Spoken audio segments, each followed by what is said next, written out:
everybody. Welcome to the show. I running a little, what am I running here? I'm running, I've had a very busy weekend, I will put it that way. We did the X-Hex class. Hey, just real quick about the X-Hex class.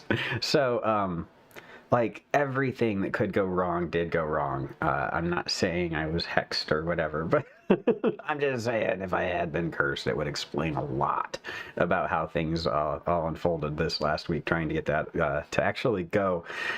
So whatever, it did go off, and I managed to get some stuff out there. But if you missed it, I am going to be doing it again probably in a couple weeks or a month or so. I will make announcements on that. Yeah, it's the second rollout of it will probably be better than the first, but the for sure it was an ordeal to get that out. Today I'm going to be talking about ordeals later when I get to initiations and whatnot. What else do I want to talk about before I go on? Let's see, do I have my site up? I do not. Can't share that. Let's see. If I pull up my Facebook page, the problem is that then like everybody sees what everybody else has to say, and that's all terrible sometimes. Okay, so I wanted to talk about my website a little bit, because one of the things that happened this week was my website it's set to auto renew, and it didn't auto renew. So my website expired. So I'm like sitting here trying to sell classes. And my website's not working, and I'm like, okay, that's not, I didn't understand what's going on. So anyway, I finally got that fixed, and then my WooCommerce thing wasn't working, so I could take classes, I could take orders, but I couldn't actually charge for them. So like nothing was going through. So I was like, what is going on? So anyway, I finally got all that stuff fixed, but when in the process, my whole let's see. Yeah, my whole website got reconfigured, and the colors are awful, and I have to go through and fix all this. So, but the reason I'm telling you all this is because I revamped my whole site, because I was looking at it the other day, and it sucked. It was really hard to find stuff. It was super confusing. So I've redesigned sort of the interface a little bit. It's a little easier to find things. If you go to courses now, all of the free stuff that I talk about, my conjuration class, the 7 spheres, all that stuff is here under the basic curriculum. I need to make that not turn red when you highlight it, but I will do that later. But under basic curriculum, there's overview, the conjuration class, HTA planet. So this one is all of the classes in one. So if you want to take all the classes, just take this one. It's easy way to do it. If you just want to take conjuration class, here's that. Just the 3 tutelary classes, here's that. Just the 7 planetary magic classes, there's that. All right, and that's the easiest way I can set it up for people to get through. I had like 15 different ways to do it before, and it was just being ADHD or whatever, bipolar, whatever I am. It definitely I over-engineered it to the point where it was completely useless. But I think I've cleared it up a lot. There's still 3 different ways to get to the lessons. If you go to overview, there's links on the overview to all the courses, and then on this courses thing, there's the basic stuff is all under basic. As I do other stuff like the X-Hex class and crafting a prosperous life, right now that's not available, but as those are available, they will show up here under advanced applications. And the thing I want to talk about a little bit about that. This is the overview page. Everything's super slow on my site. We got a new I got a new host, took over, bought Host Monster, Bluehost is called, and everything is a lot slower since that happened. But anyway, this is the overview page. You can see that all the classes can be reached here. There's a full set over here, and yeah. Basically, for all of them, I give you the option to pick the full set or just the one, or the full set or just those, or the full set or all those, because you should take the full set, but whatever, do what you want. All right, so that's that. The seven spheres, the actual initiations, the hypnotic initiations into the seven spheres are under this initiations tab. You have to click the actual thing. I need to make it have a drop down like the rest, but until then, it's not there. But this is the hypnotic initiations into the seven spheres. I don't know why that's still. Oh, this is the. Oh, yeah, that's right. We're still charging for these things. I forgot. Anyway, that's why that is. Anyway, this is where you go to buy those things. The Orphic Zeus cult stuff is all here. Still, it's just sign up for the daily mantra. Daily mantra. I quit doing the daily mantra for a couple days, and then I got pinged, and people asked me to keep doing it. So I'm back to doing it again. If you want to sign on every day at 8 a.m., there's a link, or actually down here on this page. If you go to the Orphic Zeus cult, this join Zoom meeting every morning at 8 a.m. I am doing this. If you sign up for the distribution list, you'll get every day a link to today's Zoom meeting thing, because it automatically sends it out. Yeah, and that's all I've done so far with that. Eventually we're going to have initiations. The initiations I'm talking about here, we're going to do our own versions of that with the Zeus cult stuff, but that is still to come. All right, so all right, back to today's show. So anyway, I just wanted to let people know that my stuff is sort of fixed, mostly working now. Mostly working. Most of the buttons do the things they're supposed to do when you click on them, and that is. That's a good day for me. I will take that as a win. It's like a Trump victory.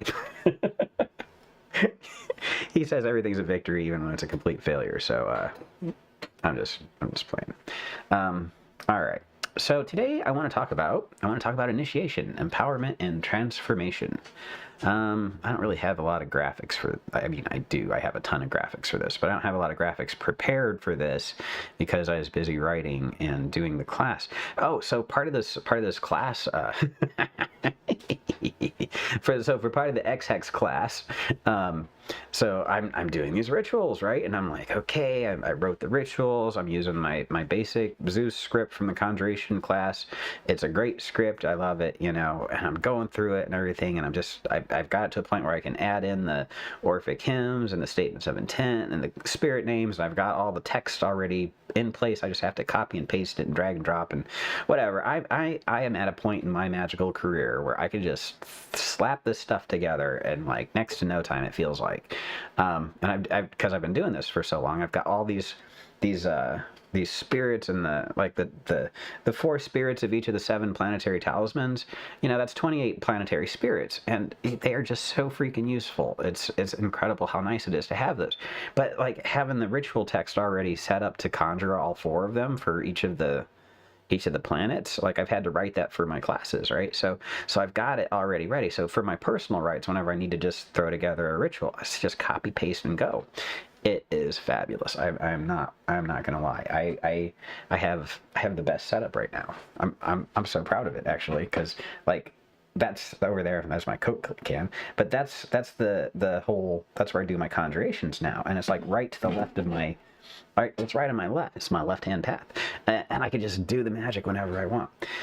So when I'm doing the rites this week, when I'm preparing for the class, part of the class is these hypnotic rituals, right? So I re-recorded the whole intro and trance thing for this one because I didn't like the intro to the previous one, but I'll have to update all that stuff.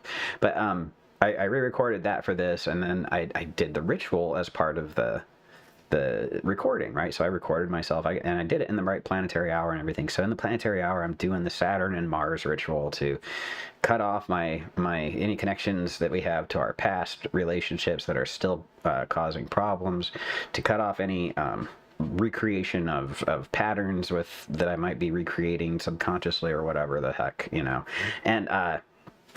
I get through it all, and like I'm doing this ritual, and I feel it. I can feel it like popping, like it was like bubble wrap.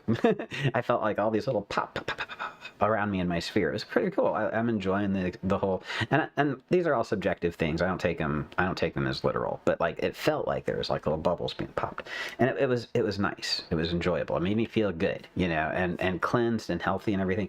And then I got to the Mars part, and I felt all right and everything.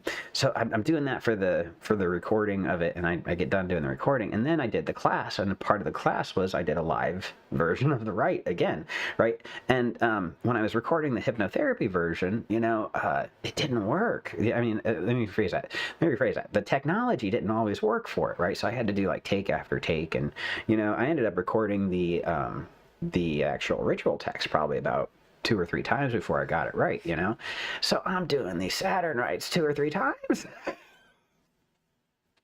It's great, let me tell you. And then the solar rite, I had to record that. So in the solar hour, I did that too, right? So I'm doing all this magic all day long.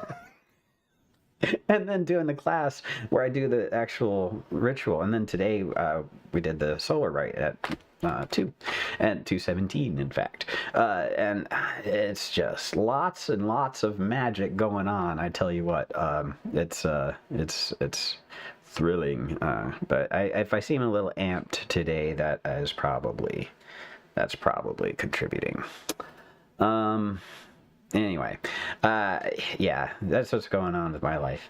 Life is fun. I'm enjoying it quite a bit. All right, so initiation, empowerment, and transformation. So, all right, so let's see. I think I'm seeing chat stuff. I am monitoring the chats. If someone's typing to me, I think I'm seeing stuff. I'm not sure for sure. All right, so anyway, initiation, empowerment, and transformation. Images. I forgot I was going to do images. I was going to add something. Here we go. All right, so we'll go with the Emerald Tablet graphics for this, because they have like the spheres on it somewhere. Here we go. Yeah. All right. I think this set would be useful. Okay. There we go. All right. So initiation. Part of my courses, part of my classes involve this concept of getting initiated into the 7 spheres.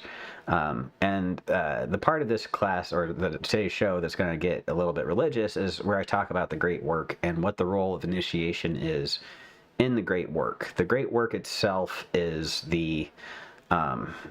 it's the goal of the wise, right? The great work is the transformation of, in our case, is the magician, from a base state to a purified state, right? We're going from basic human to purified, cleansed human. We're using the processes of alchemy to purify our spiritual whatever, our dross in the Corpus Hermeticum. The divine Pymander teaches us that when we incarnate, we forget that we are these powerful creator gods. Part of incarnating results in the shadows of the material world obscuring the light that we come from. And so, we have to relearn, by pursuing our source, what our powers are and what our abilities are, right? So the process of initiation, all right, so that's what the divine Pymander teaches about like what happens when you're born. The great work is a method of remembering and purifying your connection to that source and those powers of the spheres and everything. The divine Pymander says that when the human soul descends to the earth, it passes through each of the 7 spheres and received a portion of the power of creation from those spirits. They bless them. They bless this human spirit as it goes through because they love it. It looks like their dad, right? So sorry. So those powers are what we forgot about when we get to this world. The process of the great work is, like I said, a method of returning to conscious understanding of our position as expressions of that divine whatever it is that made us in its image, right? In the Corpus Hermeticum. In the Derveni manuscript, it's Zeus, right? Zeus is the all in all, and we are emanations of Zeus, smaller human emanations of that, because everything is an emanation of Zeus. It doesn't explicitly say, and then Zeus emanated as every human being, including Joshua. It doesn't say that in the actual manuscript. I am extrapolating based on where it does say that Zeus is the head, the middle, and the all in all. I think he still is all that. Zagreus and the whole Dionysus Zagreus thing. I don't believe all that. I don't think any of that happened. Anyway, that's one way to deal with religious disputes. If you ever disagree with something that other people believe in and are getting something good out of, I mean, there's no point in talking about it. Honestly, it doesn't matter. I just don't. It doesn't. I will believe more about Zagreus and Dionysus receiving the power of creation and becoming the new demiurge, or whatever it is, whatever that whole thing that we find out about in the Rhapsodic mysteries. Oh, I was watching Chris's show, Frater. I don't know if he's Frater Oz or not. OZ, I think it's OZ, but he says on the mysteries, and it's a great show. I'm super enjoying the description of things, and he was talking about Zagreus and the creation of humans from the ashes of Zagreus and the Titans, or something like that. I don't know. Anyway, it's Rhapsodic Orphic mysteries. I don't know what those are. I've studied about them, around them. I've studied stuff that compares the Derveni manuscript to the Rhapsodic mysteries, but I don't know what they are. That's the only way I've seen them, is in comparison to the Derveni thing, and I didn't care because I'm trying to see what the Derveni manuscript said. So I vaguely know about that stuff, but I don't really understand it. So if you're faced with religious stuff, you can always just say, I don't know, or I don't agree with that, or that's interesting, and then move on with whatever, That's how I'm dealing with stuff these days. And by the way, I'm saying that because this is a revelation to me. Because previously, every time I disagreed with somebody, I had to tell them. Or if I didn't think exactly the same thing, I had to tell them what I thought instead and why I'm right. Anyway, it turns out you don't have to do that. People can just think what they want, and they'll probably figure it out if they're right, or if they're wrong. People are smarter than we give them credit for. All right, so anyway, yeah, I got all confused. All right, so the reason I bring up the mystery traditions, initiations themselves. All right, I actually have an outline. I'll stick to my outline. Okay, so where does the idea of initiation in occultism come from? The first place it comes from is these ancient mystery traditions, like the Orphic mystery traditions, the Rhapsodic mysteries. You get introduced to this idea of Zeus consuming the all thing and recreating the universe in its own image, and you go through each of the Orphic hymns that we have in the Orphic hymns. Like if you've read them on theoi.com, there's plenty of Orphic hymns out there, and you can just go through them and you can see what the mysteries were that were being revealed to the initiates, right? Because they're hymns, right? And the hymns obviously have an intent at the end of it. They say, and bless these rites and bring these things, right? And I use them for magic, but they were part of the revelation. And the Derveni manuscript is a commentary on the initiatory process, right? The revelations that the magicians, or I'm sorry, that the mystery initiates received. After the initiation ceremony, there's a time where the mysteries are discussed, and what you experienced is put into perspective, and the spiritual wisdom is actually communicated to you, not just symbolically, but in it's plainly stated so that you can understand what's going on. And the Derveni manuscript is a record of one of the initiators' degree commentaries, right? And he's talking about what's going on during this Orphic initiation, which is why it's so fascinating to me, right? Because I think that stuff is fabulous. But these initiations that we're talking about, and so in the great work, you know, the great work is this process of getting back in touch with our source and remembering that we have all these powers. The great work, the alchemical transformation of the self, right? We go through this process of cleaning out ourselves and purifying ourselves so that we could be more of ourselves, right? And that goes back to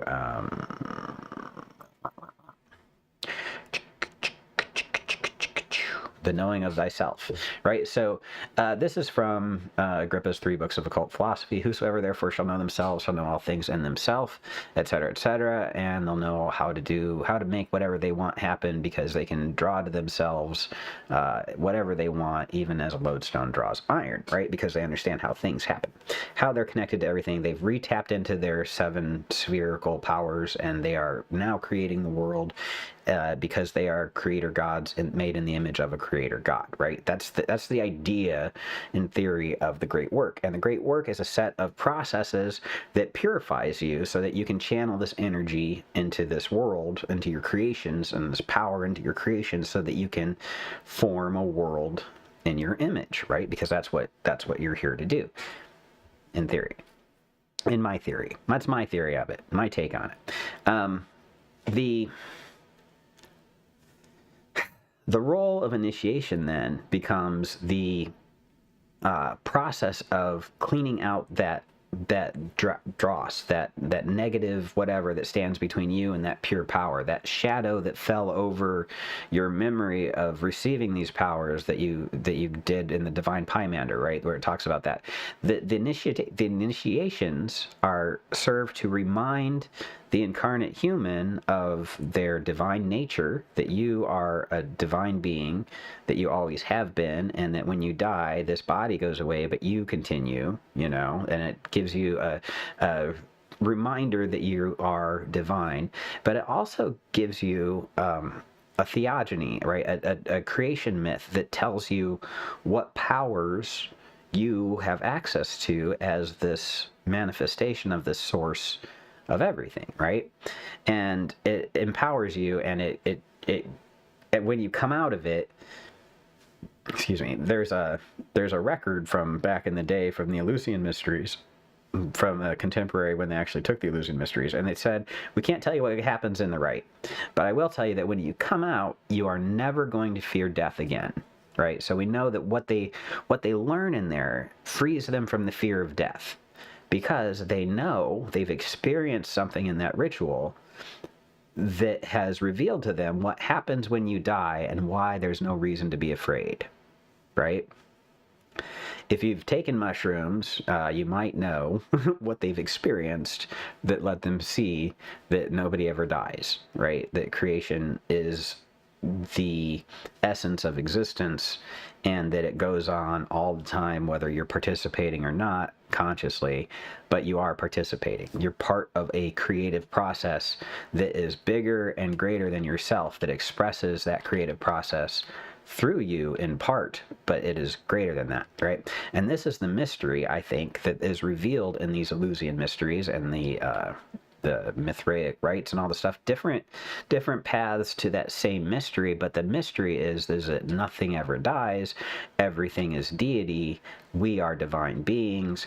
We have power to influence our existence. We can shape our lives, and we're here to have a good time. And all the stuff that we stress out about really doesn't matter. It really doesn't matter. Donald Trump really doesn't matter. Really doesn't matter. Okay, if you look at physics, the vibe of the slice of existence that we get to participate in is a very small vibe. Okay, if you look at visible light spectrum, like it's like, you know, from here to here, right? And the human perspective of it is only like this part of it, and cats can see this part, and dogs can see that part, you know. But the whole light spectrum is like that, right? You know, but we can only see part of it. Our existence is, we can only see part of it. All right? That's the reality of it. Your life, my life, we can only see part of it. There's a lot more going on. Whatever. The mysteries reveal to us that what our role in all this is. right? And why we don't have to be afraid anymore, and why we can do what we want, because nothing is real, all is permitted, right? And it's in a good way. It's in a good way, it does not eliminate. So like the fear that nihilism brings to people. So this is not nihilism. This is everythingism, right? It's pantheism, panentheism, emergent panentheism even. It's everythingism. It's not nothingism. It's not that nothing is real or nothing matters. It's that everything is real and everything matters. But it's hard to wrap your brain around that one. It's harder than nothing. Nothing is easier to think of than everything. It turns out, because there's a lot less in nothing. There's nothing. But anyway, the nothing is as nothing is, the opposite of that is everything. And that's how everything is just as everything as nothing is nothing. So anyway, the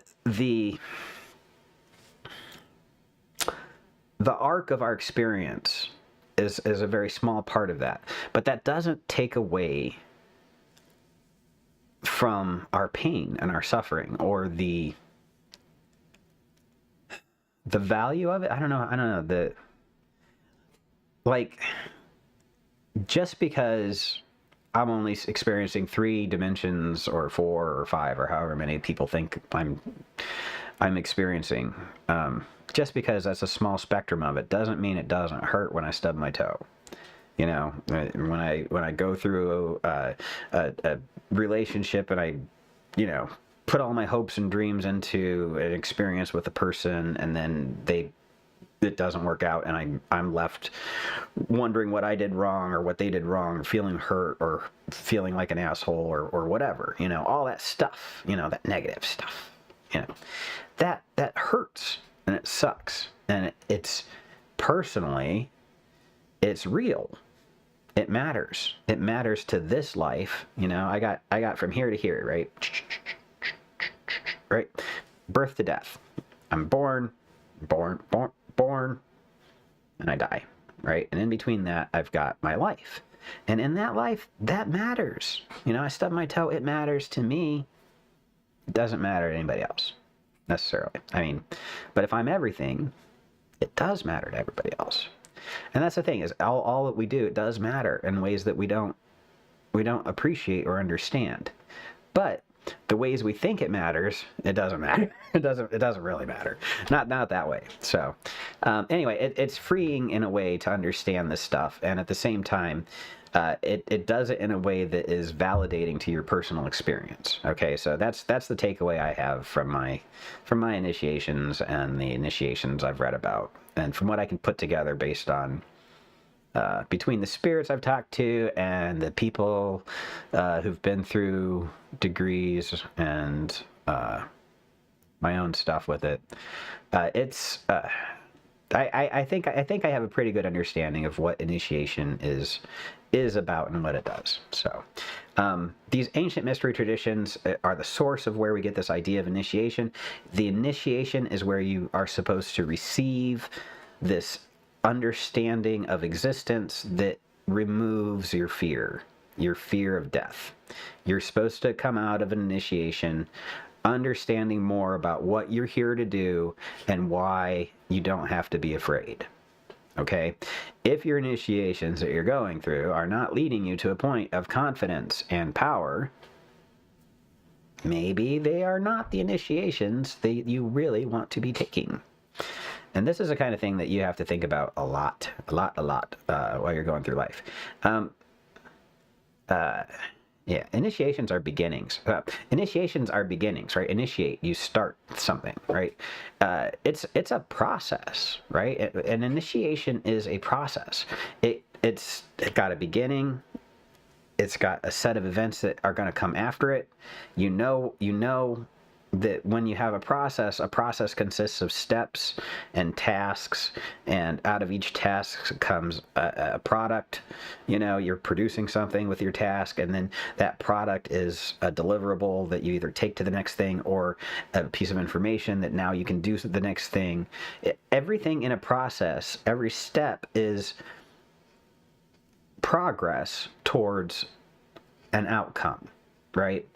The initiatory process, the initiation, is the beginning of a process of transformation and empowerment that is supposed to take you through a way of getting that power. And I'll talk a little bit more about that in a minute. I do want to talk about modern initiatory groups. The ancient mystery traditions, we had the Orphics, the Mithraic cults, the cult of Ishtar, the Great Mother, Mithra, the Mithraic cults. There are all kinds of cults in ancient Rome that we have records of in the 2nd and 3rd century, tons of cults. And they were mystery traditions. And these mystery traditions all, they served a similar purpose. They brought people together. They made you feel part of a smaller tribe within the greater tribe, and they revealed a mystery about the universe that made your life better and you better at your life.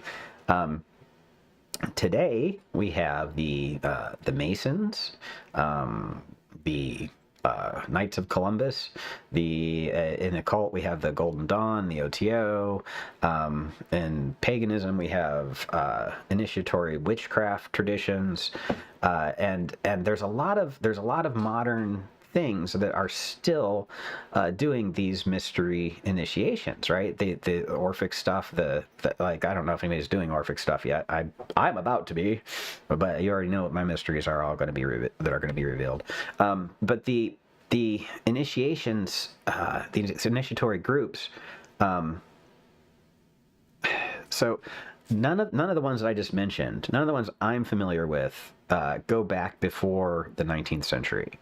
I don't know when the Masons were formed, but I do know that in the 19th century, Manly P. Hall published all the secrets of Masonic organizations and whatever, and all of a sudden Masonry became very, very popular, right? And just, they allegedly received some kind of illuminated information, and they were passing it on to their members. The Masons were an exclusive group, right? You had to get invited and all that stuff, and not everybody could be a part of it. And Rosicrucians. Hey, Diana, how's it going? Yes, and Rosicrucians, right? Definitely Rosicrucians. But the Rosicrucians, okay, so the Rosicrucians were also part. I don't know. So I don't remember if the Rosicrucians came before the Masons or after. But definitely they influenced one another, I believe. So anyway, the initiatory structure of Masonry that Manly P. Hall published became the framework that a lot of these organizations adopted, right? So the Golden Dawn became an initiatory fraternity of Rosicrucians, right? And they basically they made up everything. They did not receive any of their stuff. The whole alleged what's her name, the German lady that authorized the Golden Dawn to be formed in England, turns out that was just one of the members of and the rest of them thought it was crap or something like that. I don't know, but yeah, all the stuff that they came up with in the English Golden Dawn tradition, they just kind of made up. The flying rolls were not really flying scrolls. They didn't come from Tibet. But the more so with Crowley and the OTO, you can see in his notes how he designed the AA and the OTO and the MMM to be reflective of the things that Masonry was supposed to be doing. He mentions in the Equinox, I think it was one of the Equinox things, that if the Masons across the road are complaining, tell them to come to the OTO because we know the word. We never lost our word, and he was making fun of them for having lost the word that Hiram took with him to the grave or whatever.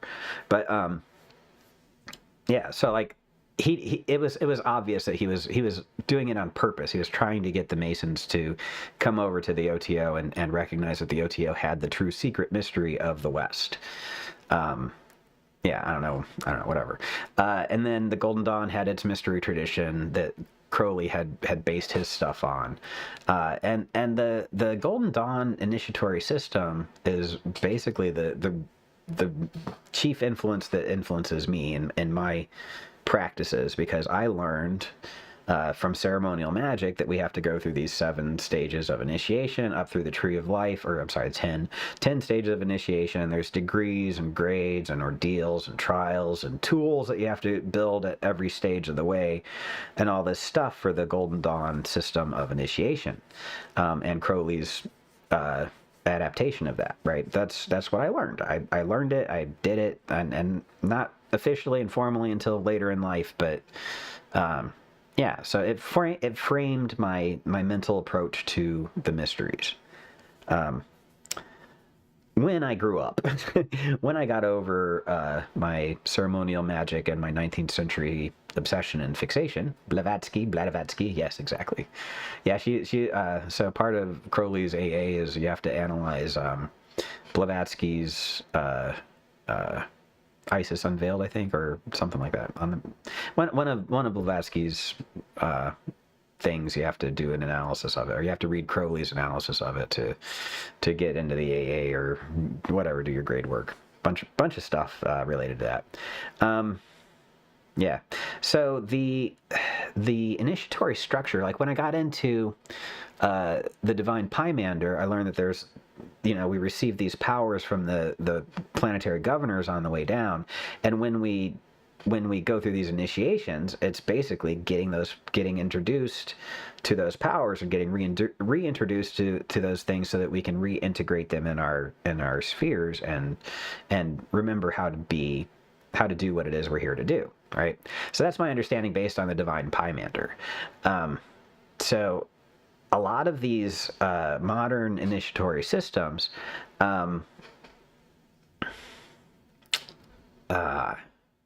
yeah. So what an initiation is supposed to do, what you're supposed to have happen when you go through these processes, is you're supposed to be introduced to this. Well, I'm going to hold off on that.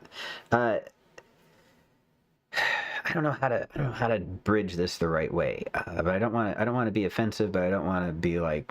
The bottom line, in my opinion, your mileage may vary, but these modern initiatory systems, like witchcraft, I mean, there is no initiatory system of witchcraft that predates Gardner. Gardner and Alexandrian witchcraft. That stuff was all based on Crowley's interpretation of Masonry, right? And I don't know if people are going to agree with me or not. I'm trying not to be rude about it. That's just historic fact.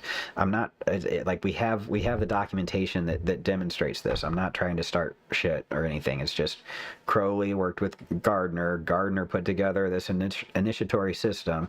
Anything that has 3 degrees is based on Masonry. All right. If you've got 3 degrees, it's Masonic. Okay. The Orphics, they didn't have no 3 degrees, all right? That's not how it was. Yeah, we don't know how it was for sure, but we know from the number of hymns that chances are there are more than 3. More than 3 things were going on, or maybe it was just one, So, but the third degree thing, it's Masonic, all right? It's always going to be Masonic. Yeah, so. Our modern occult traditions that have initiatory stuff. My experiences with it it's been very social. It's something that we had in common as a fraternal organization, that we had shared experiences, a shared sense of purpose in life or whatever. But it wasn't. There weren't any mysteries that were revealed that weren't already like. The initiation itself, an initiation has like actors and scripts and props, right? And there's a performance that happens. There's a theater involved. There's a presentation. It's a staged play. It's a mystery play where the person, the initiate, doesn't know their lines, right? And they're like thrust into this thing where everybody else knows what's going on except them. So. Gardner initiated the Wicca. It is a mixture of many traditions. Yes. Okay. I'm not going to talk about all that stuff. The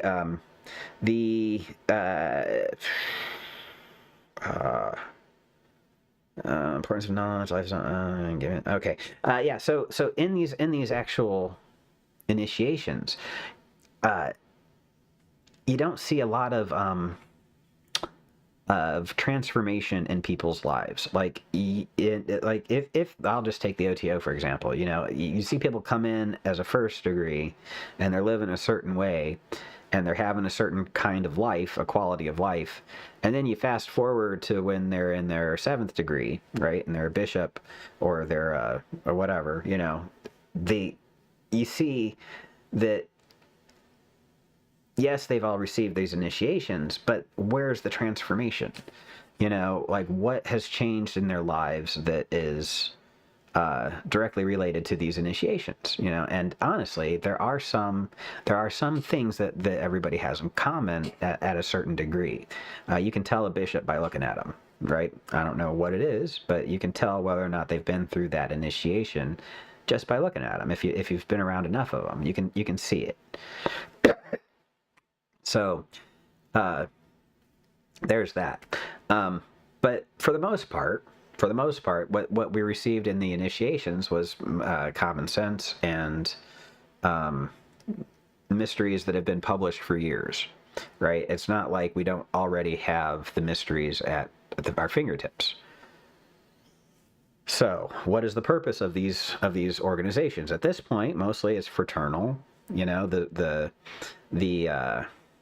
The social side of things, I don't like it. I didn't have a good time with it. I'm very, I've got issues, and I don't play well with others. That took me a while to realize that, but it is what it is, and whatever. I think that if you want to have friends who are also magicians, the OTO is a great way to go. If you can handle the OTO being what it is also it's a dating pool for people of a certain age. It is what it is. Whatever. If you want a social group to hang out with that are into the occult, the OTO is cool enough. The initiations that they provide, I'm not sure that they necessarily improve your quality of life unless you are going to be a bishop in the EGC. Like, the things it empowers you to do are very much OTO related and Thelema related, which is great if you're a Thelemite and that's what you want to do with your life. But if that's not what you want to do with your life, it's, in my opinion, the value is questionable. But you should probably talk to somebody who gets something out of it in addition, not just somebody who got kicked out for being a jackass, like myself. Yeah, and also, nah, never mind. All right. So that's one side of it, the physical side of things, the modern side of things, the theater of initiation. All that stuff is going on physically and sort of socially and has to do with people, right? And I don't like initiatory systems that involve people.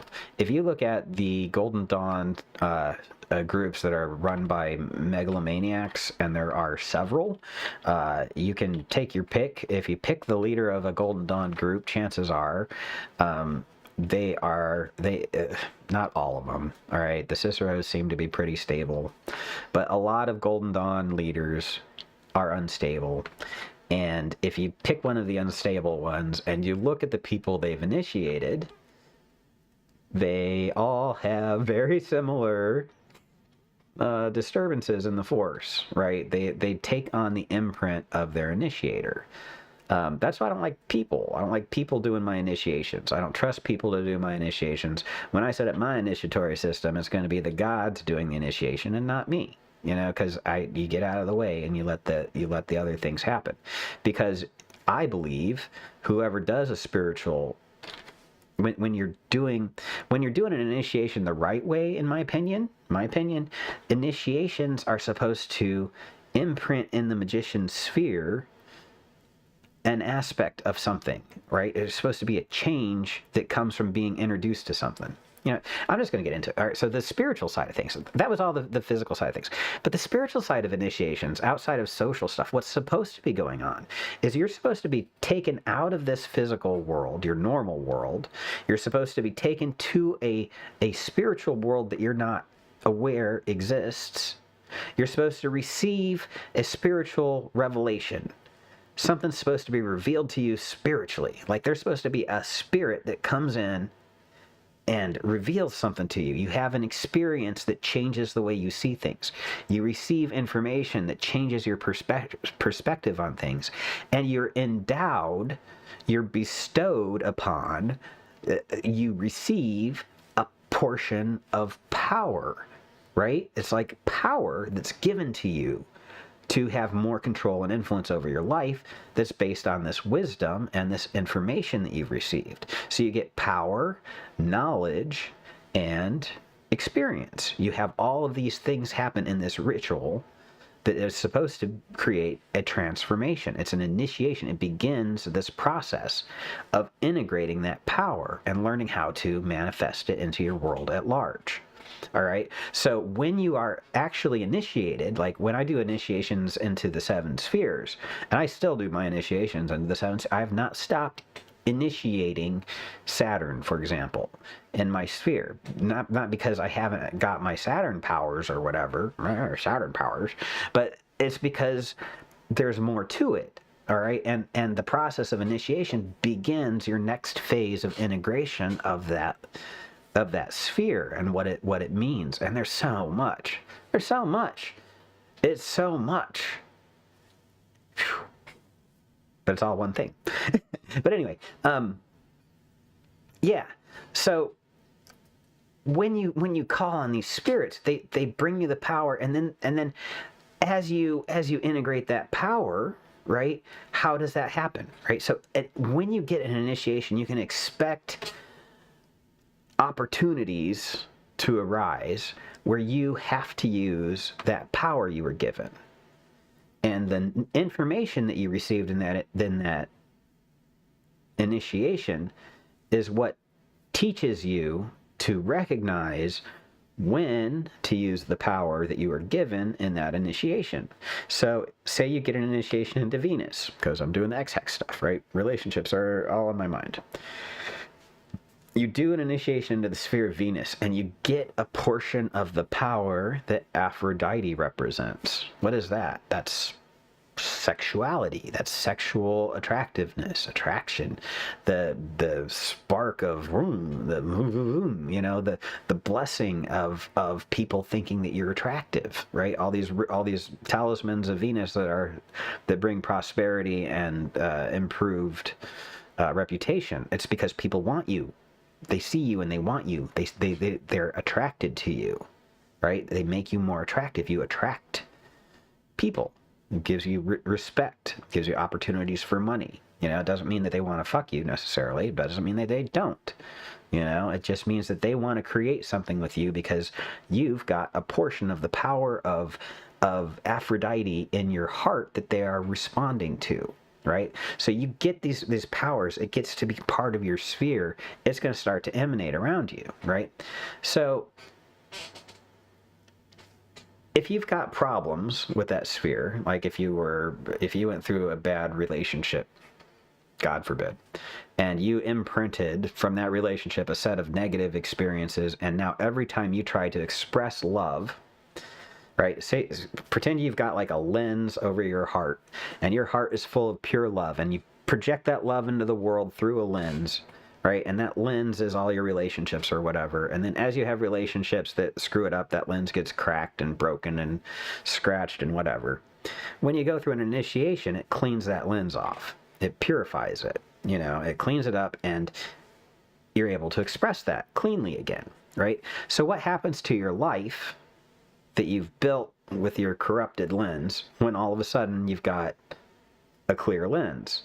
You see that people are not what they said they were. You see that people are doing things that you didn't realize they were doing. You see that people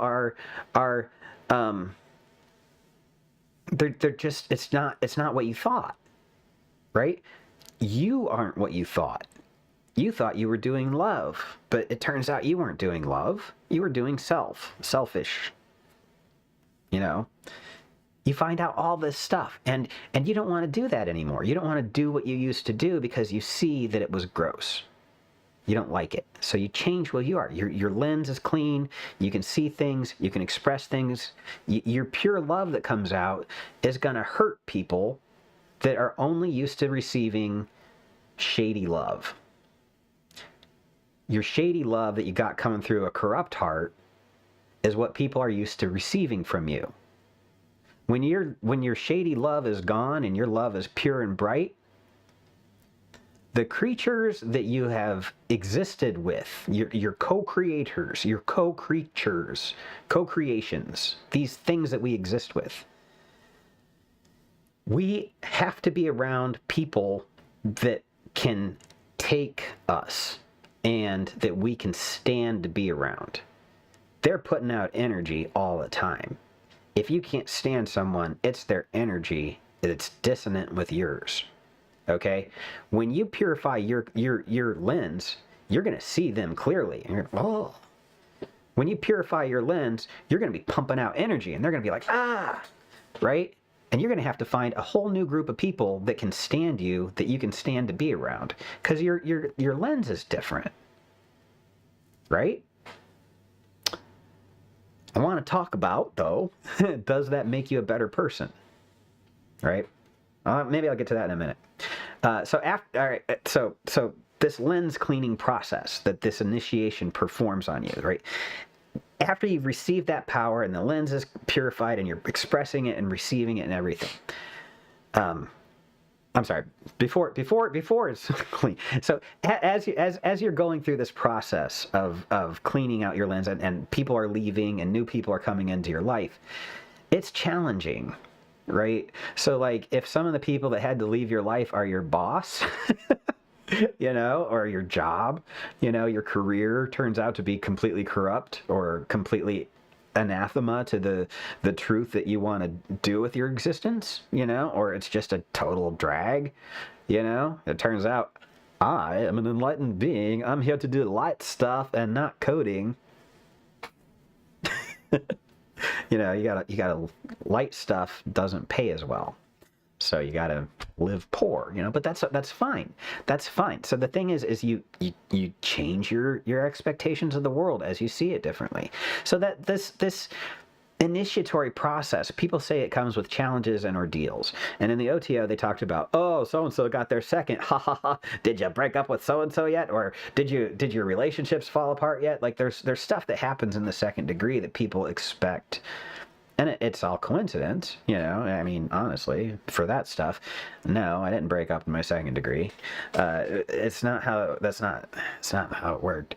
But if that was how it worked, then chances are, I mean, I know I got some opinions about why people are getting their relationships falling apart after the second degree. Shows what kind of person you are.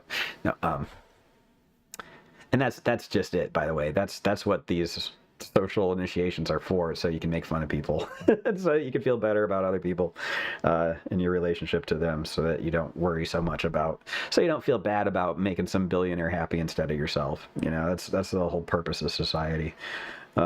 Anyway, the powers that you get, right? Yeah, so you get these as you go through, Venus, if you go through a Venus initiation, you're going to have challenges about your love life come up. And that's legit, you know, and you probably should. If you're integrating the powers of Venus more potently in your life, you're going to have, you're going to have results. You're going to have changes in your life. And over time, people have learned what to expect as you go through these processes of cleansing out your spheres. If you go through the 3 books of occult philosophy, if you take my class on the planets, in each sphere there is a devil or a what's it called? Like a choir of spirits, you know, the legion of spirits. Anyway, it's something of these spirits that are related to the Klopothic shells of the spheres. And for the dark side of Venus, for example, is the ravens of dispersion. Okay, and the ravens of dispersion come when you get an initiation, and that's as the darkness of your lens is cleaned and you eliminate things in your life, people go away. The ravens of dispersion have come to tear apart your life and disperse all these things, right? That's the darkness of the Qliphoth of Venus, right? And they call it the ravens of dispersion. That's a characterization of the ordeal that comes from a Venus initiation, right? And if you want to see what they are, you can look in 777. There's a whole list of what they are. Or Agrippa's, I think it's a scale of the number 10. I think it's a scale of the number 10, chapter 13, book 2 or 3. Anyway, point being, yeah. So you know what to expect as you go through these initiations, because we've seen it for centuries. When you go through a planetary initiation, you're going to have these problems manifest that are related to that planet, you know, and you can characterize them as these forces of the Qliphothic spirits or whatever. The ravens of dispersion are an example, but there's a group of spirits related to Mars that would be probably about murder and evil applications of power, spirits of I don't know, I can't remember all of them, but yeah, the point is, what was the point? The point is that with initiation comes ordeals, challenges, and you can expect these ordeals to come, but these ordeals are opportunities for you to use your power. So that's what you have to understand about this. When you get the power, these spirits are going to tell you how to use it, and then they're going to give you an opportunity to use it. And what happens is you're challenged with a situation in your life that the only solution is going to be the power that you received. And when you try to apply it, chances are it ain't going to be great. You're not going to be good your first time at anything, unless you're a prodigy, and even prodigies get better. All right? You're never going to be as good your first time as you are your last time at anything, unless it's first and last all at once. But, you know, I mean, like, I probably will never be better at dying in this life than the last time I do it, which hopefully is the first time. Anyway, yeah, so yeah, so you know what the ordeals are going to be, and you know what the what else was where was I going with that? Oh, yeah. All right, so as the power takes root in your soul, you start to get these challenges to use it, that's how you learn to integrate the powers, right? So the initiation is just a ritual that starts this process, and the process is, the initiation gives you the power. It's like planting a seed, but that seed has to grow. It has to put roots in your soul. It has to tap into your chakras. You know, it has to be able to refill itself from the source through your natural, your consciousness has all these, according to different systems, they've got all these different centers of winds that blow energies into your being, right? These meridians and all this stuff in your body, and Chinese medicine understands it a lot better than I do, for sure. But there's channels and pathways that the powers that these spirits give you have to flow through, and as it does, it cleans them out. And it's a process of cleansing that begins at initiation and doesn't really ever end, right? And it's cool. It's in a good way, because as long as you're living, there should be more to learn. You know, it should be an ongoing process. We are in an emergent universe. You know, it's constantly emerging, and we are emerging with it, you know, so change is necessary. So I wanted to talk about more about, let's see, have other options. Okay, so after an initiation, you start to see the world differently, and you realize you have different options, and then you start to use those options, and you get better at it over time. So as you integrate the powers of Venus, for example, you're going to find yourself able to attract things in different ways. And what it looks like in real life, for me anyway, is I remember that I can call on these powers when I need them.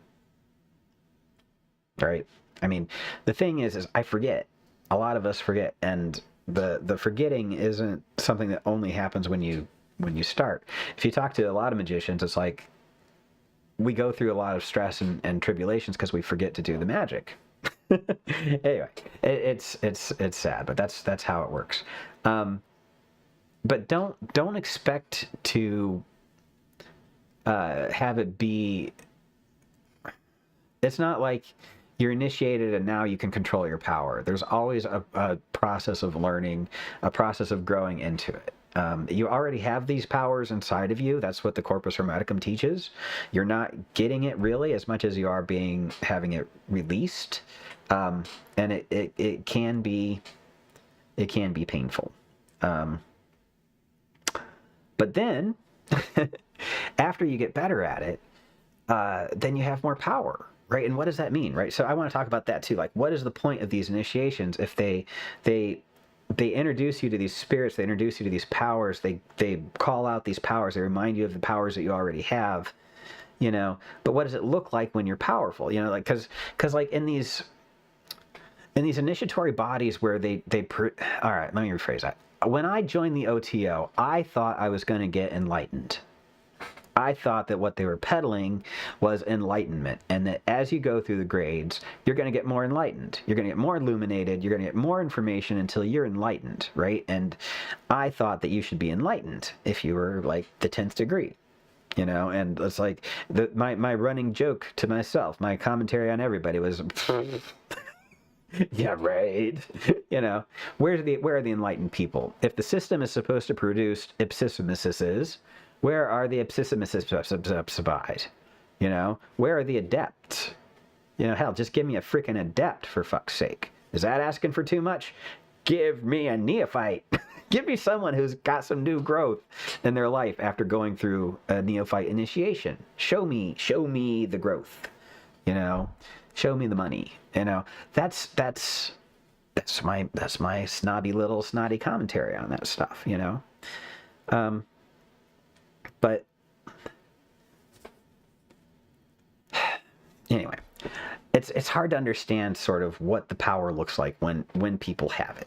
It's not enlightenment, right? It's not illumination. If you know powerful magicians, if you know people who've done magic for a long time, or if you've read about them, Frater UD there's stories about him doing dark chi magic and making people get nosebleeds just by looking at him. Pretty cool, man. Awesome. I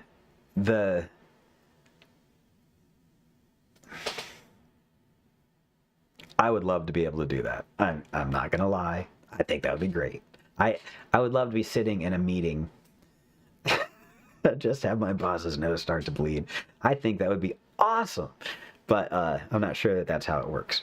But I don't remember why I brought that up. Oh yeah, powerful magicians, right? So he's a powerful magician, but why? How does he get power, and he's still making people get nosebleeds? That's how powerful is that? You got to give someone a nosebleed. What kind of life have you built where that's what you have to do?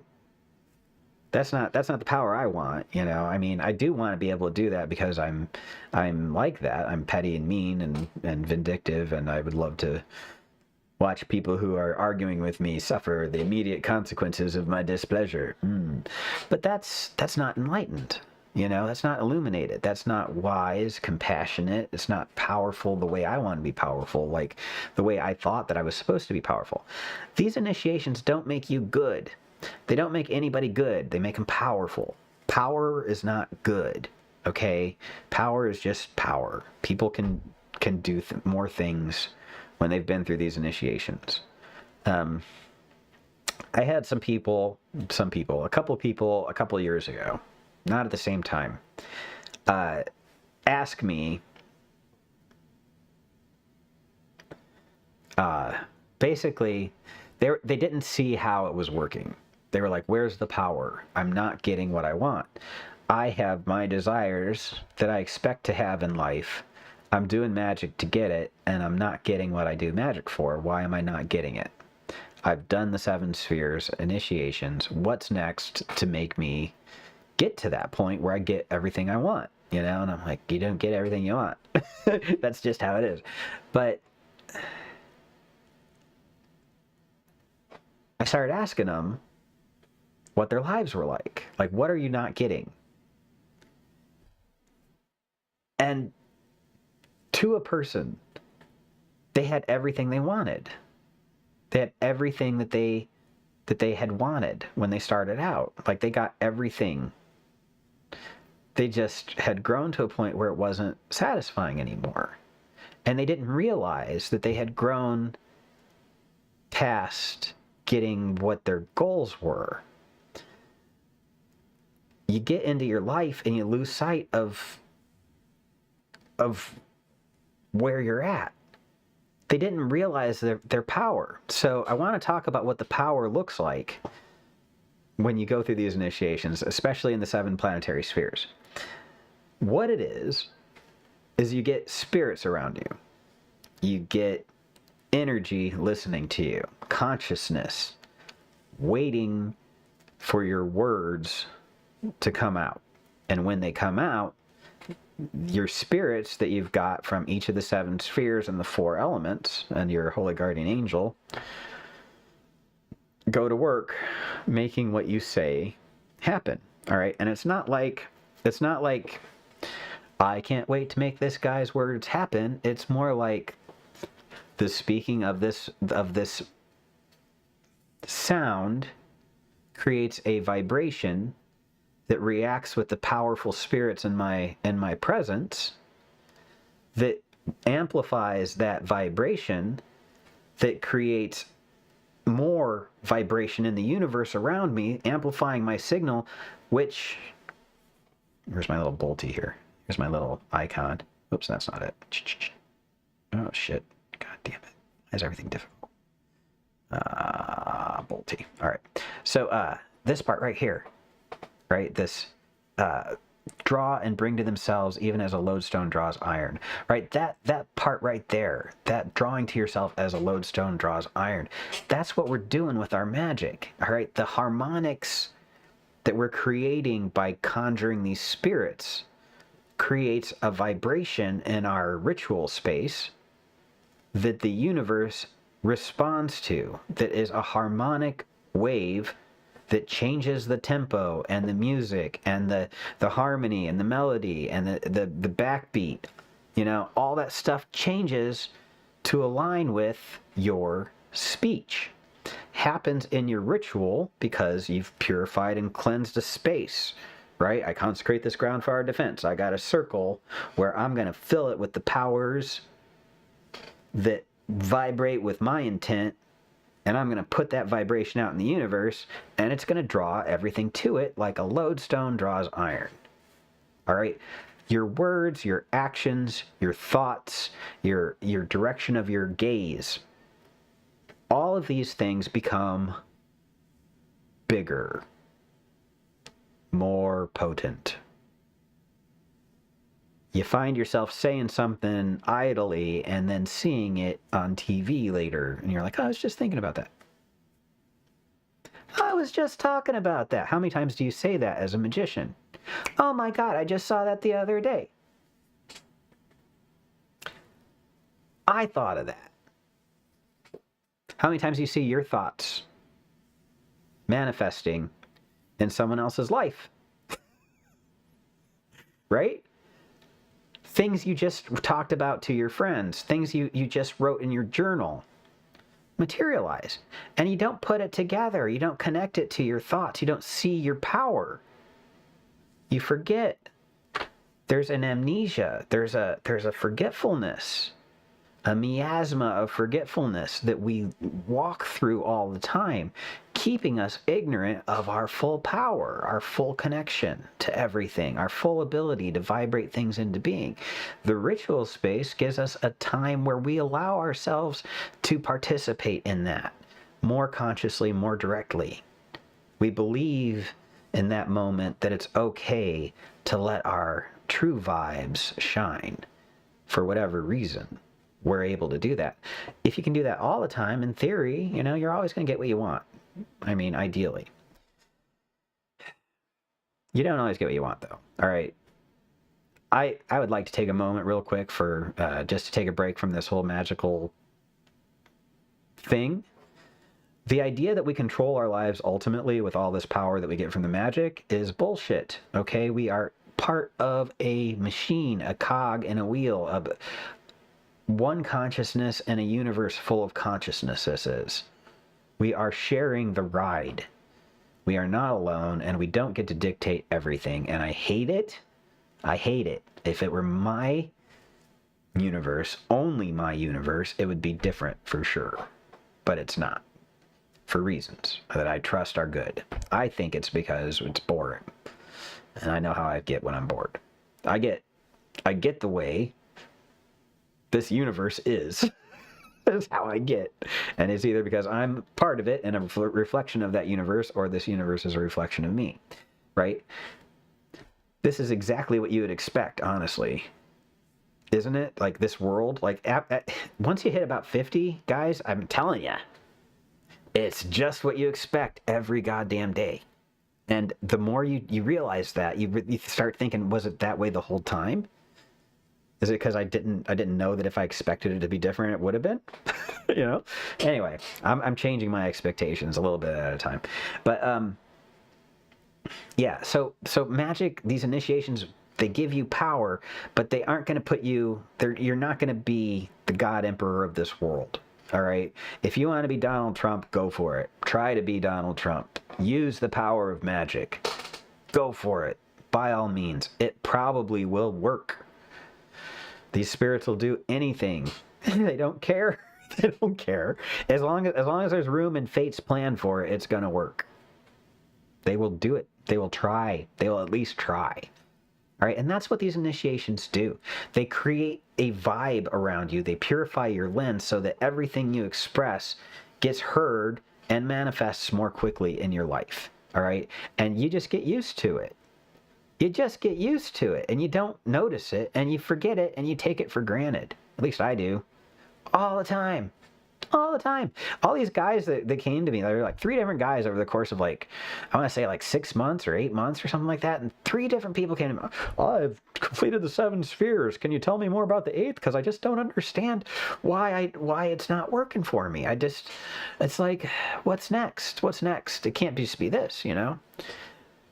And I got to thinking about it because I was in a similar place, and that's when I realized that the point of all this stuff is to keep creating. ABC, always be creating, and that's true. You always have to be creating, otherwise you start to think about what other people are doing. You look at what they're up to. You compare. You feel bad, or you feel better than, or you're mad at what they're doing. You think they're doing it wrong, and you've got opinions about that. And next thing you know, you're looking sideways at other people instead of up and down at expressing your light and creating an experience for yourself that's fun.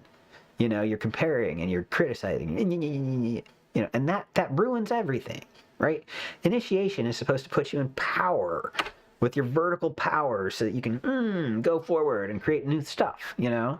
And if you're just going to be a shit about it anyway, fuck you. I hate that. But, you know, people can be a shit about it anyway if they want. You know, there's no correlation between initiation and kindness. All right? There's wisdom. There should be compassion, but there's not. There's less compassion. Often. The more you understand about how people are, the harder it is to have sympathy for people who are capable. I'm not saying everybody is capable. Everybody is not equally capable, okay? Everybody can't do the same thing as everybody else. I think potentially, like in theory, ideally, at an ideal level, every existence is equally capable of doing everything. But everybody can't do everything exactly the same way, and nobody can do everything exactly the same as everybody else. You know, and that's fine. We're supposed to do it our own way. But anyway, it's not a fair world. You know, magic helps a lot, but it doesn't make everything fair. But when you have this power, things go your way. Generally, until they don't, you know, and if they don't, I just do it more. I just do more magic until they do, if I remember to. So Anyway, that's pretty much it. But yeah, the ordeals, they build character, right? So all these challenges that come into your life when you do this initiation magic, these challenges build character. They give you opportunities to use the power. You learn how to use the power, and you get bigger. You get to be bigger you. Bigger you with more Venus, more Mars, more Jupiter. All these things. All these spirits listening to your words. You're expressing Jupiter right now, but even more because you went through a Jupiter initiation. Builds character, right? You have more character. You're a character. You're quite a character. But so are villains, right? Villains are characters too. And the initiations and the great work, all this stuff, all it does is it makes you capable of being whatever you want. And if you want to be a dickhead, you can still be a dickhead. You can be a powerful dickhead. I'd point to Trump again. You can be a powerful jerk if you want to be a jerk. All right? None of this stuff requires you to be decent. All right? There are consequences to not being decent that are undesirable, and you realize that eventually. But sometimes you put up with it because it's necessary, or it's fun, or it's not really fun, but you don't care because you're mad about something. That's not the best. Whatever. Yeah, let's see. I think I've touched on everything. Have I touched on everything? I think I did. Trappings of authority in their mini tribe. No, I don't want to talk about that. Brainwash. Oh, brainwashing. I did want to talk about brainwashing. So, how do we do an initiation? Right. If you want to plan and design your own initiation, if you take a minute to study what happens when somebody is brainwashed, the process of initiation is always going to mimic that. All right, you're taken out of the world and you recreate basically the birth experience for someone. All right. I'm pretty sure that it's common knowledge that you get hoodwinked when you are taken into an initiation in the Masons, right? Hoodwinked is where they put a hood over your head and you can't see anything. You're put in black, right? It's just like the black bags. They put it over your head and you can't see, right?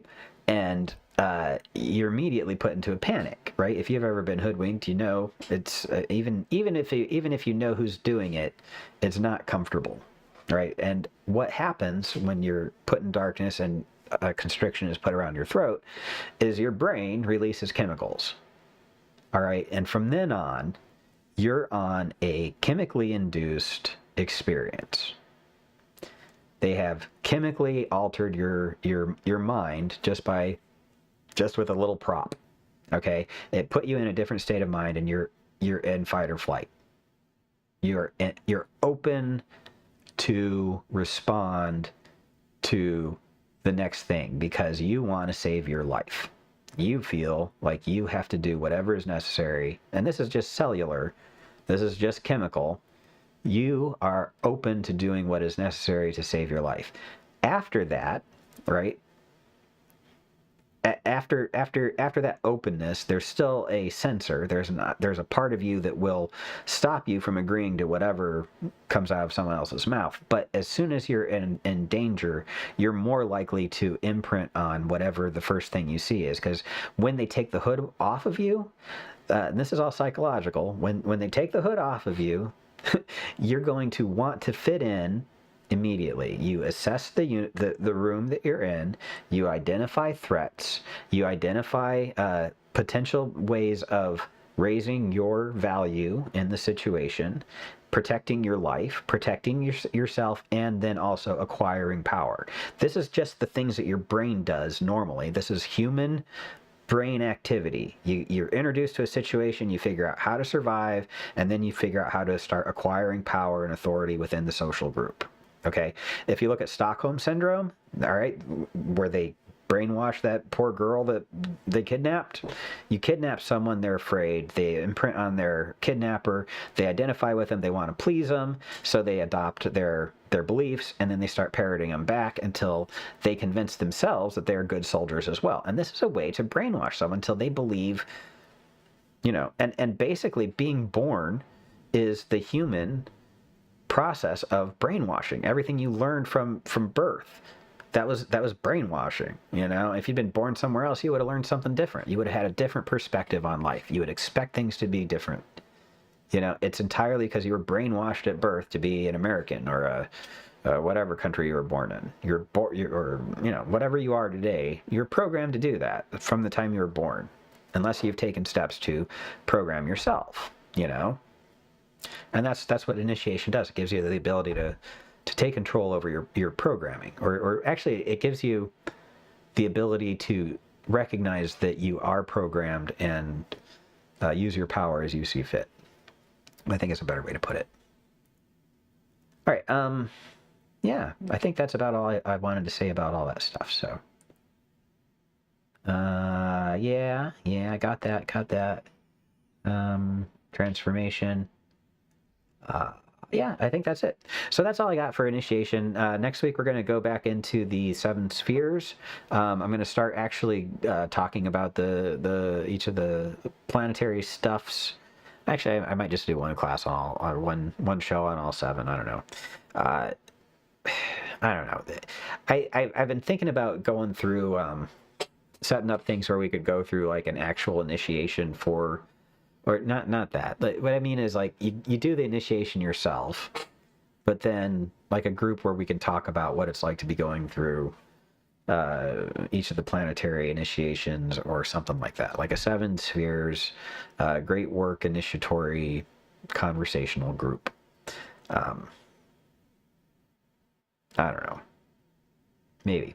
Anyway, I will. I'm gonna wrap things up. I hope you guys enjoyed today's show. I had fun talking about all this stuff. I think initiation is one of the most powerful tools that we have as a magician to reclaim our power. And I would not want to be anything but a magician. I love where I'm at now. With my understanding of how things work and my invisible friends that I have to help me make things happen. I'm pretty happy. I feel I'm still mentally ill. I'm not always in a great mood. I'm not always having a great time. But in general, everything that I'm doing is working, and it's. I mean, I've got challenges. Everything isn't easy, but I'm not going backwards.